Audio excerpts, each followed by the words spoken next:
takes guts, blood, sweat and tears, and a whole lot of cash. We don't always have them at the same time. In fact, if we had them all at the same time, it would be simple. They tend to come in sequence, not always at the right time. But I think every business starts as a seed, as an idea. And you spot an opportunity and you think about it for a while, and then some of us think about our ideas forever, and some of us take the leap. And it's always a leap of faith. Because no matter how much research you've done, how careful you've been, opportunities sometimes still just don't arise. There's many an undiscovered Pavarotti in Bloberg Strand, who knows? And the opportunity just didn't come. So you have to put yourself out there. The path we took to setting up our business was through the environment that we'd been working in, which was marketing from my side, and my partner was in sales, which are two pretty, you know, it's spark and fire, spark and wood, they tend to make a good fire. So, and we were both interested in the burgeoning opportunities around mobile. It was actually, the idea, the vision was to use the mobile phone as a communications tool for corporates, as well as for entertainment. And when we first decided on the company Moby Media, which we established in 2009, it was 4 of us around a dining room table, the classic story.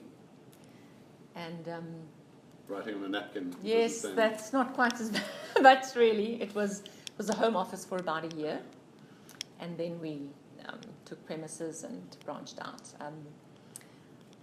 We started out with the idea of using SMS, because at the time, in 2009, smartphones weren't actually even an option. And we took the concept of using the mobile phone as a marketing communications tool for education, for information, and obviously for brands to reach audiences. We spent the better part of the first 2 years just doing education, if one can put it that way, because people weren't really convinced of the omnipotence of the cell phone.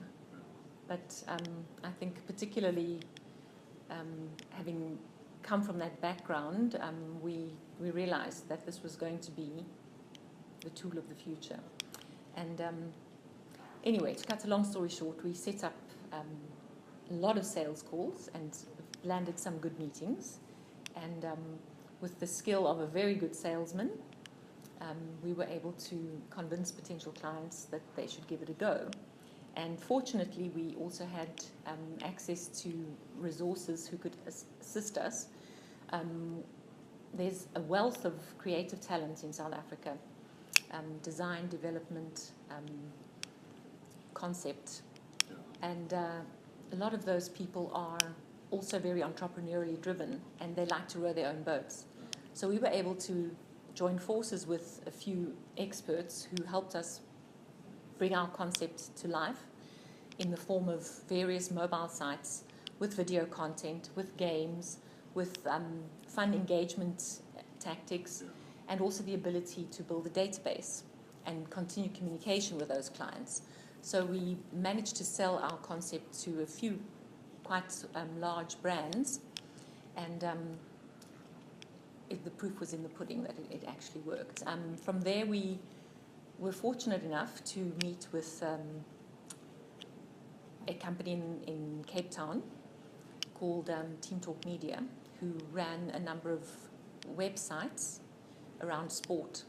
And in 2009, 2010, the responsive website was still not a reality.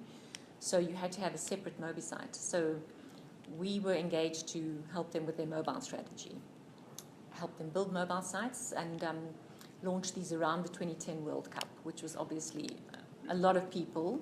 It was good timing, good success around that.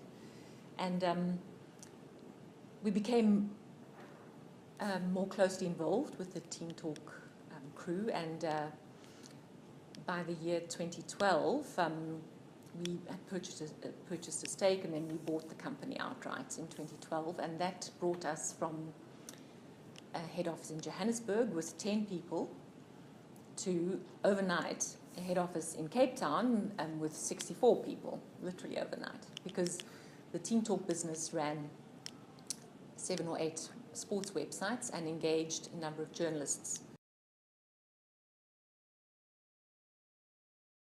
From 10 people to 64 overnight. So, quite a thing. yes, and then we had the responsibility, obviously, to make that business work. So we changed the business model, which was quite innovative, because up until then, the content creation had been focused on writing for the sites only. And then we realized that the value lies in the content, because not everyone has a crew of journalists with the expertise to create that content. So we set up a content syndication business. And through that means, it enabled us to grow the business and make that content available to many other publishers, brands, mobile operators who needed the content. And that was the start of our content business. It probably took us about, it's merely a technology and a sales thing. Yeah. So we had to get the technology in place to make the feeds available.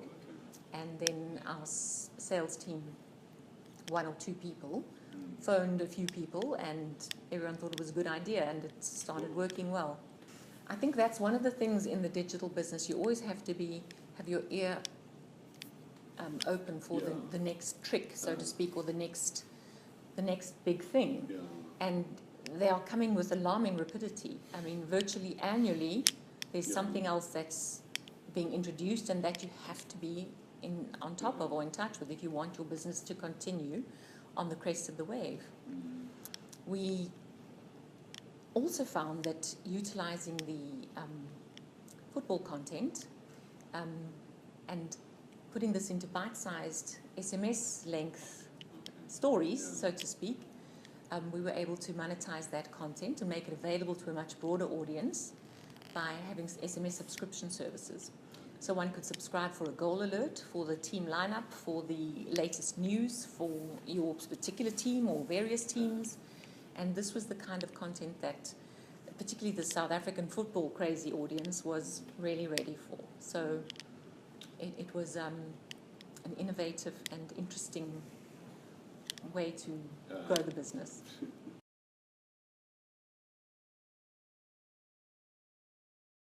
It was, we had over a period of about 6 to 12 months, been working closely with the Team Talk crew, and had been providing more and more services to them.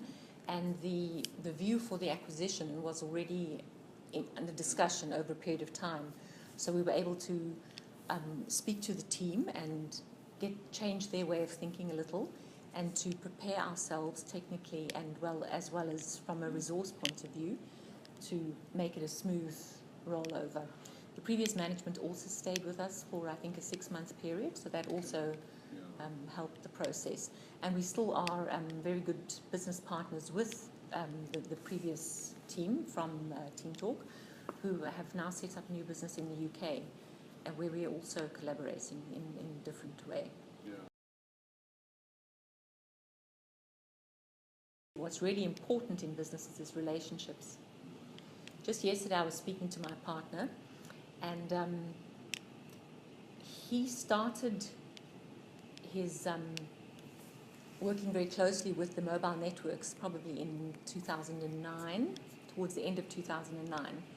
And those relationships have virtually a 9-year period now that we've been nurturing and growing those. And they have outlasted many of the team members from MTN or Vodacom who come and go, or who go somewhere else. The relationship gets transposed. And we have really focused a lot of our energy on making sure that the service delivery is what it should be, as well as doing our best to be nice people to do business with.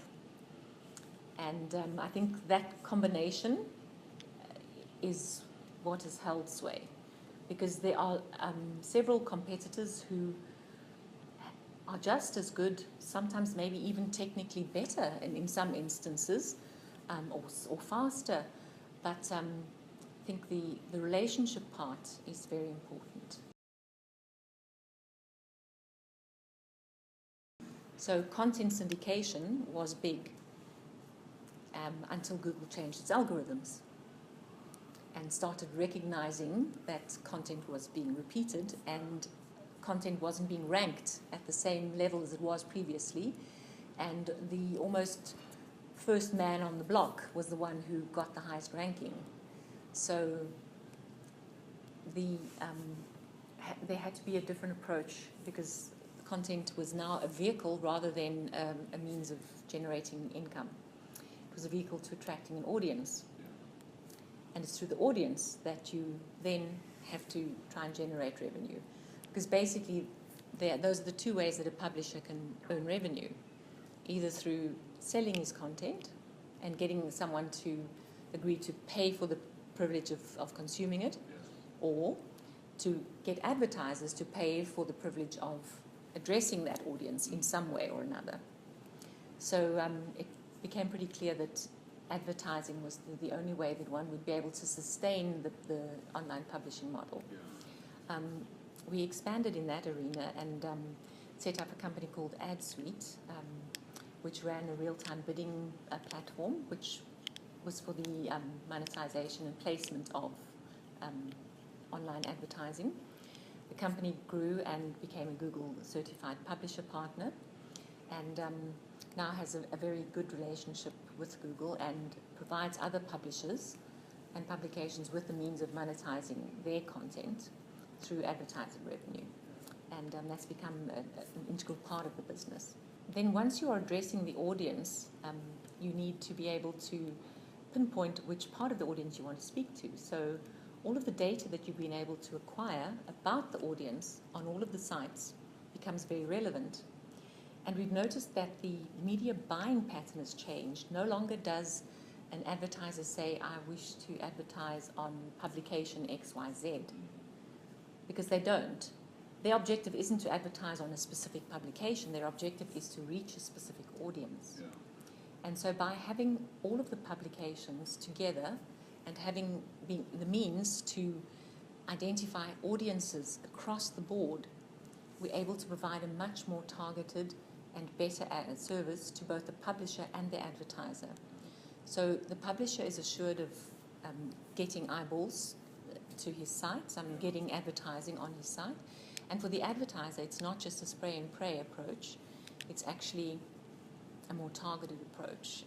And for the media consumer, one would like to think, and as a consumer, I think that I've experienced this too, it is advertising is an annoyance at the best of times, but if it's at least advertising that's about products or services that in some way are of interest to you, it's more tolerable. So, and I think the modern media consumer also realizes that the price of all that free content that you get online is that the media provider, publication, has to be able to have advertising slots. Yeah. So I think it's an ecosystem in which everyone has their part to play.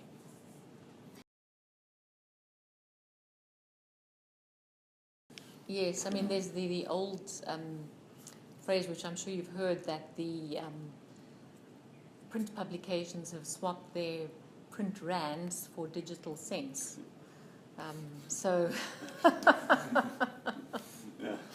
because the value of a digital advertisement can quite easily be measured if one wants to define it in terms of how many people have viewed it, how many people clicked on it, how many people went through to the next level.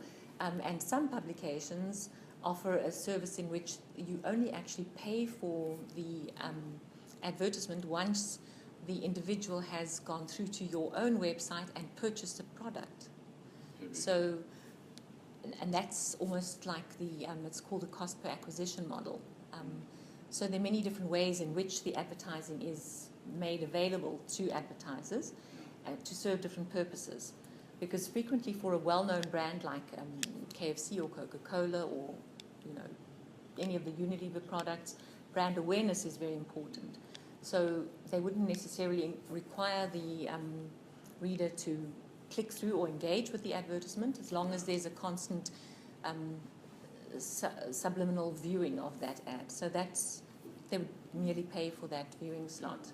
And then we have what's called a cost per click model, where the advertiser would only pay once the ad had actually attracted the attention of the viewer and he had clicked on it to reply to in response to anything. And then the next level above that is a cost per lead, which would be used perhaps by financial institutions or medical aids, insurance companies, where the value for them is in generating interest from an audience that will result in them being able to contact that reader from their call center. So actually providing them with a lead. And finally, some brands and clients take it through to the ultimate level, which is not only will you not be rewarded for the lead, you will only be rewarded if that lead actually results in a sale. So that's the cost per acquisition. And obviously, the price changes accordingly because for awareness, it's a very low price per 1,000 views. Cost per click is slightly more. You pay only for the click, but at a higher price. And it increases, and depending on what the service is that you are selling or promoting, so the price will be affected. And because the publisher has to undergo such a long waiting period and so many stages in the acquisition process before that it results in an actual customer lead or acquisition. But in many instances, it's worth it for the brand to pay 200, 300, 400, 500 rand per acquisition. A nice example is a campaign that we ran for a leading car brand, and the advertisement invited people to come for a test drive. And so that was the measure. Success was measured not on how many times the ad was viewed or seen, but on how many people actually clicked through and filled in the form and said, yes, I'm coming for a test drive. And I think the number of test drives in this particular case that resulted over a 3-week period was something like 300, which is a large number of individuals who are actually walking into your store and into your shop and getting into that vehicle and driving it. And I think that from the advertiser's point of view, it resulted in something like 4 or 5 vehicle sales, which is not a bad ratio. Those sales resulted directly from that campaign within a close period of time, but they had added thousands to their customer database, and they'd actually had direct contact with 300 of those. Wow. So that's the value that lies in the process. So I think that the extent to which print publications in the heyday were able to generate revenue was far greater. The amount of effort that went into generating one advertising rand was far less than what it takes with digital. But that is also just the nature of the changing world. And if you don't adapt, you die.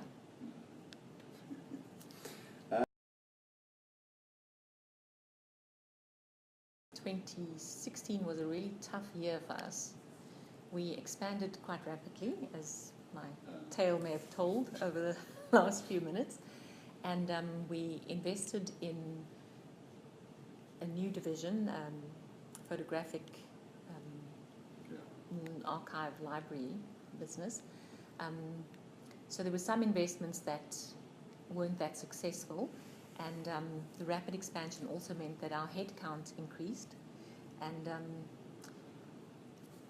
as luck may have it, the sales that we budgeted for that particular year with the increased resources just didn't materialize. So we found ourselves at the end of a year in a bit of a crunch situation.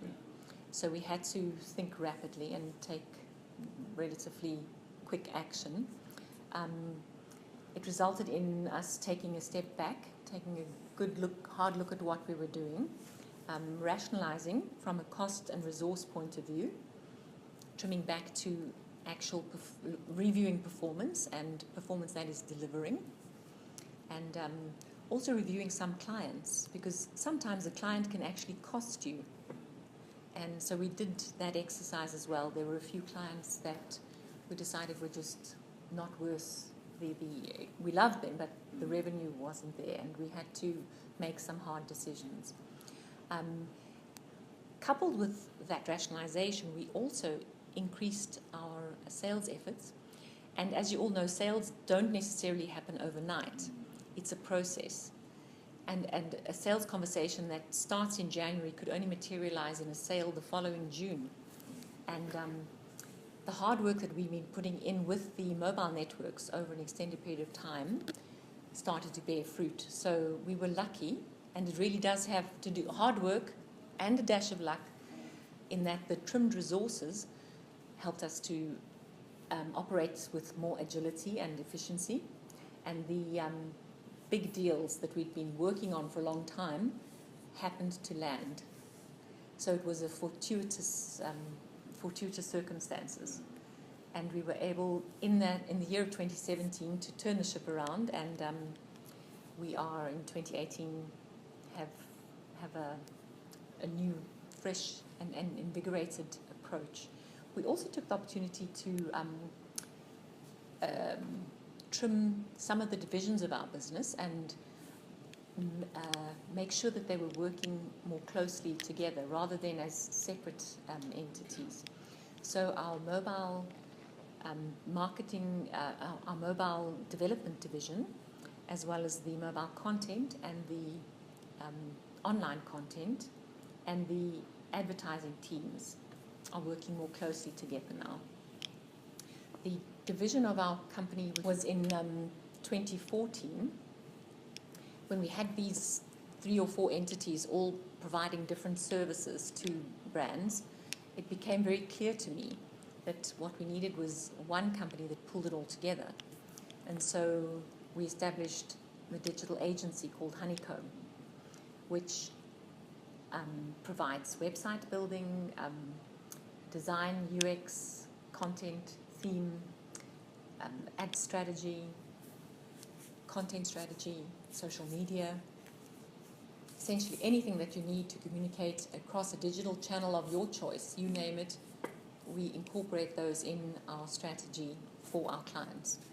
And obviously, a lot of those services are provided by companies within our group, but we also, as a strategic consulting business, utilize services from other agencies or service providers in order to provide a fully comprehensive solution for our brand clients. And that business operates as an independent strategic arm, dealing with brands and media houses independently from the rest of the group. When we initially established the business, we had 4 very distinct businesses and brands and logos, and we're addressing, in some instances, the same clients, and in others, maybe competitors. So it did make sense. And it was also, you try this model, you try that model, and eventually you find the one that fits. And I think we've now found a solution that works the best. Also, the market has been changing. Originally, traditional agency was very much over here, and then you had a media buying house over here, and then heaven forbid you had a production house over here that did the TV ads, and then digital agency was somewhere over there, and goodness me, a mobile agency was right down there. And look how the tables have turned. If it ain't mobile, it ain't going nowhere. So that the market has actually almost done a volte-face, that all of those elements need to be now included with equal impetus, interest, and value in the marketing mix of the brand today. And so our business has kept up with that trend, very much so, in fact. As the agency model is changing, people are perhaps becoming more skeptical about the value that their traditional advertising agency actually offers them. With the ease of digital technology and skills, a lot of the brands are bringing digital personnel onto their own teams, and perhaps liaising with the agency as a strategy or strategic consultant, but a lot of the implementation can take place internally if a company is large enough. Others still prefer to opt for the outsourced solution, but we find that there's been a lot of talk from from consulting companies, I beg your pardon, the Andersons and the Deloittes and the Accentures of this world, that they offer a neutral consulting service. They can give the best advice from a business point of view to the brand on what they should do for their marketing strategy. However, they lack the ability to implement. So they provide the one part of the coin, but not the other. And what we have with our circle of businesses is the ability to offer this strategic advice through our digital consulting arm, and as well as the ability to deliver the service using our outsourced service providers, as well as companies that we know and trust, which are within our own fold. Yes, I think it's definitely the way things are changing because of the desire of the individual to have more flexibility in terms of employment. So it starts right from the service provider, who's essentially the human being, who's got the brains and the hands and the ability to do the service in one form or another. And the technology has very much enabled one to work more flexible hours, and geographic restraints are lost. So I think that is definitely changing the market, and the approach needs to be much more rapid fire within a strategy. So you need to set the broad focus of what you want to achieve for a brand over a 12, 24, 36-month period, and then have tactical foray